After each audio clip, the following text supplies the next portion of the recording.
Hi, నేను మీ దినేష్ని.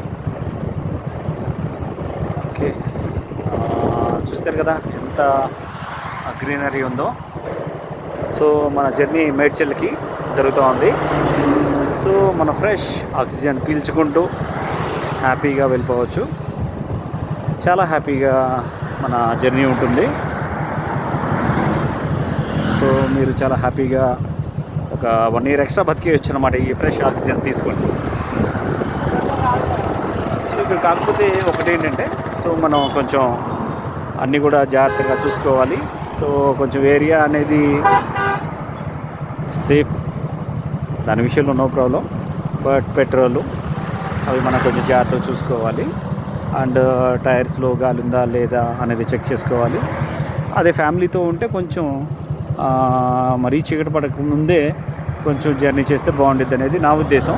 But any time ఇక్కడ కొంచెం ఉంటుంది కానీ ట్రాఫిక్ అనేది ఉండదు కానీ, బట్ ఎవరొకరు తిరుగుతూనే ఉంటారు. సో మీరు నిర్భయంగా చాలా హ్యాపీగా దీన్ని కొనసాగించవచ్చు అనమాట ఈ రోడ్ని. హాయ్, ఈ రోడ్డు నేను మియాపూర్ నుంచి స్టార్ట్ అయ్యాను. మియాపూర్ నుంచి డైరెక్ట్ మేడ్చల్కి ఒకటే రోడ్డు, ట్రాఫిక్ కూడా ఏముండదు. మనం మేడ్చల్కి వెళ్ళడానికి 1 hour పడుతుంది. అంత ట్రాఫిక్ ఏముండదు అనమాట. So direct straight road, no left no right.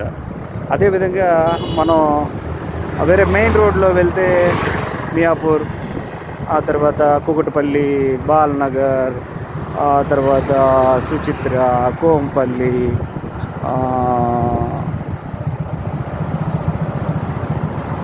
అలా చాలా స్టాప్స్ అలా మెయిన్ రోడ్లో హెవీ హైవే మీద వెళ్తూ ఉండాల్సి వస్తుంది. అండ్ ట్రాఫిక్ కూడా చాలా ఎక్కువగా ఉంటుంది. అండ్ డిస్టెన్స్ కూడా పెరుగుతుంది మనకైతే. బట్ ఈ రోడ్డు స్ట్రైట్గా ఉంటుంది. మన మియాపూర్ సిగ్నల్ దగ్గర నుంచి, మియాపూర్ క్రాస్ రోడ్, అదే సిగ్నల్ దగ్గర నుంచి direct Medchal ring road down దగ్గర వరకు మనం వెళ్ళిపోవచ్చు అనమాట. ఓకే, సో ఎవరైనా మేడ్చల్ వెళ్ళాలనుకుంటే మియాపూర్ నుంచి ఈ రోడ్ని సెలెక్ట్ చేసుకుంటే చాలా ఉపయోగపడుతుంది.